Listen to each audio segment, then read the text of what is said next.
Gracias, buenas tardes, señor presidente. Le deseo éxitos y una buena gestión por el bien del país y de esta asamblea. Diputados y diputadas costarricenses, buenas tardes a todos y todas. Escuchamos de la presidenta un discurso que reafirma lo que las y los costarricenses expresan en las encuestas. Este es un gobierno sin rumbo, sin liderazgo y sin firmeza.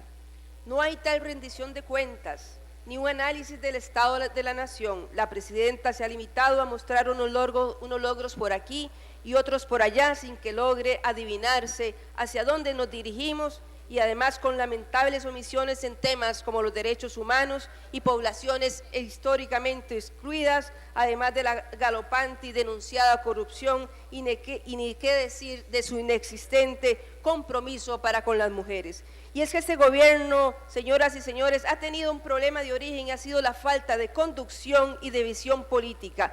Incapaz de ser la presidenta para todas y todos, predomina en su gestión una visión simplista y limitada de la política.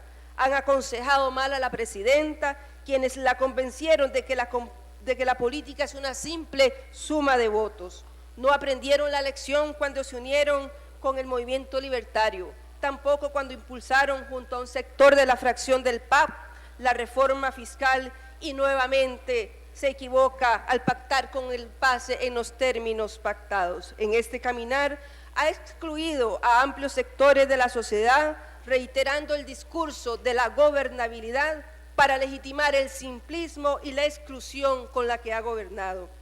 Y podría volverse a equivocar con el anuncio de nombrar una comisión de notables a mitad del río, de seguro buscando enderezar el entuerto, y que podría una vez más invisibilizar nuevamente a distintos sectores de la política nacional con quienes debería negociar y buscar los acuerdos que nos permitan avanzar como país. No continúe, señora presidenta, por ese camino de endosar a la oposición, a la alianza y a este parlamento los errores y vacíos de su gobierno. Pese a su promesa de campaña, perdió usted, señora presidenta, tiempo valioso e iniciativa al reducir su agenda al tema fiscal, nuevamente aplicando la política simplista de la suma de votos para alcanzar una mayoría temporal y efímera, contraria a la voluntad popular expresada en las urnas. Señora presidenta, usted debería saber que la política se expresa en el diálogo, la negociación y en la búsqueda de acuerdos conducentes a mejorar la calidad de vida de las y los habitantes, y por ende, señora presidenta, que la política es la compleja tarea de ampliar y materializar también los derechos humanos para todas las personas sin exclusiones. Con el pacto con el PACE y el anuncio de no dar trámite a temas como la fertilización in vitro o el reconocimiento jurídico de las parejas del mismo sexo, da muestra, señora presidenta, una vez más de ese estilo de gobernar con exclusiones. Quiero recordarle, presidenta Chinchilla, que las parejas no heterosexuales existen en la realidad. Ni siquiera las personas más conservadoras pueden ignorar que en la sociedad existen este tipo de parejas y que ellas requieren protección jurídica, como lo demandó la Sala Constitucional. El reconocimiento de los derechos de estas parejas es un tema de derechos humanos, y su no reconocimiento, señora presidenta, genera discriminación. Usted está en la obligación constitucional y ética de gobernar para incluir en los mismos derechos también a poblaciones que han sido históricamente excluidas, como los pueblos indígenas. No dudo que algunas acciones desarrolladas en los territorios, como se indica en el informe, sean importantes y necesarias.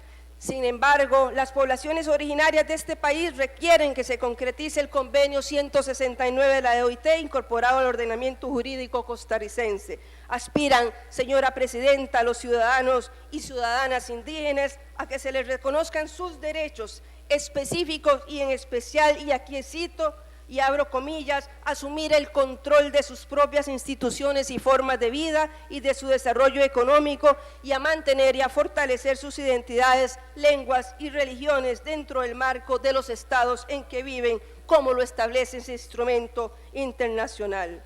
En cuanto a la seguridad ciudadana, hay que decir lo siguiente: con las actuales autoridades pareciera haber mayor claridad y si bien se observan esfuerzos, estos siguen siendo aislados y sin integralidad. De la improvisación y falta de norte que caracterizan a su gobierno no escapa la seguridad ciudadana. Contraria a los que apelan a más cárceles o más penas como ruta para combatir la inseguridad, Costa Rica mantiene las tasas penitenciarias más altas de América Latina. Es decir, estamos entre los países que más ingresa personas a las cárceles, incluso por encima de Colombia y El Salvador, sin observarse, señora Presidenta, impactos significativos en la disminución de las tasas de victimización. Entre los años 1992 y 2011, Costa Rica más que duplicó su tasa de personas presas y como en toda la región, el mayor número de personas presas tienen entre 18 y 35 años. Es decir, son las personas jóvenes las que más están ingresando a nuestras cárceles, como lo confirma el mismo dato aportado por la Presidenta. Esta población al mismo tiempo sigue siendo víctima de las políticas económicas que los excluye del acceso al empleo y a la educación. Desde el PAC, desde el Partido Acción Ciudadana, hemos venido insistiendo en la necesidad de que exista una política integral y de Estado en el tema de la seguridad. La ruta no es más cárceles ni aumentar penas, sino ir a las causas, y este gobierno no está apuntando en esa dirección. Como ya se dijo hoy aquí, Costa Rica se encuentra entre los países en el que la pobreza, la desigualdad y la concentración de la riqueza han crecido vergonzosamente. En este escenario, son nuestros muchachos y muchachas y las mujeres las principales víctimas, y yo como madre y abuela también me preocupo. En el tema de los derechos de las mujeres, omite, señora Presidenta, en su informe anual, referencia específica al estado de realización de los derechos de las mujeres, lo que no me extraña porque ha sido un tema no visible en la agenda prioritaria de la primera mujer, que es lamentable que ocupa ese cargo en nuestro país.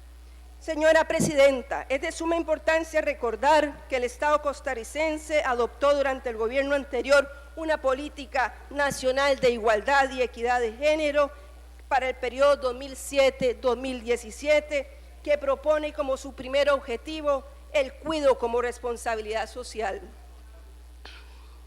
El plan de gobierno de la señora Presidenta también priorizó este objetivo, que se materializaría mediante la red de cuidado declarada su integración y desarrollo de interés público mediante el decreto ejecutivo emitido en mayo del 2010. En la rendición de cuentas indica la mandataria, y aquí abro comillas, que cuando comenzó mi administración, menos del 5% de las niñas y niños tenían acceso a un sistema de cuidado y de desarrollo infantil de naturaleza pública. Nos impusimos la meta de aumentar en 75% la cobertura y al día de hoy 25,000 niños están recibiendo este tipo de atención. Cierro la cita.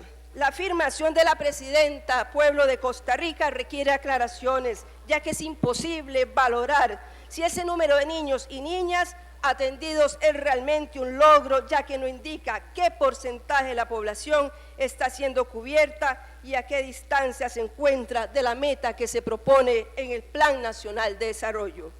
Pero además, señora Presidenta, requerimos aclaración sobre la situación de los CENSINAI, piedra fundamental de la oferta estatal de cuidado, que según la memoria de la Contraloría General de la República 2011, recientemente presentado a esta Asamblea Legislativa, la valoración sobre los compromisos adquiridos con este programa, señora Presidenta, escuche, no es buena.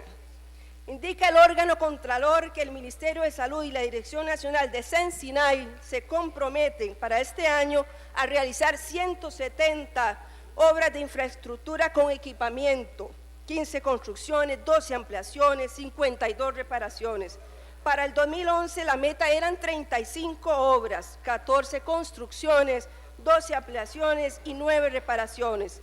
El órgano Contralor constata que en ese periodo se realizaron solo 12 obras, 3 construcciones, 6 ampliaciones y 3 reparaciones, lo que significa que la meta planteada presenta un porcentaje de ejecución, óigase, del 34,3%.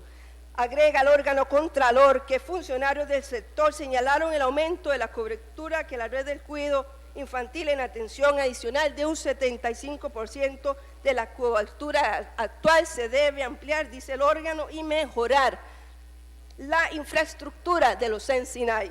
Señora Presidenta, las madres trabajadoras de este país reclaman este servicio para hacer realidad la conciliación de la vida laboral y la vida familiar.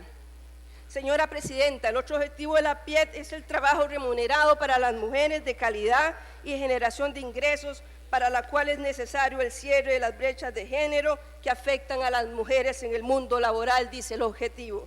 La encuesta nacional de hogares, julio 2011, indica que si bien las mujeres somos un poco más de la mitad de la población, la tasa de ocupación femenina es del 41% frente a un 72% de la masculina, y también somos las más desempleadas. Con respecto al empleo femenino, la Presidenta solo hace mención al programa Manos a la Obra, que brinda formación a jefas de hogar y que provee un subsidio a cambio de trabajo comunal.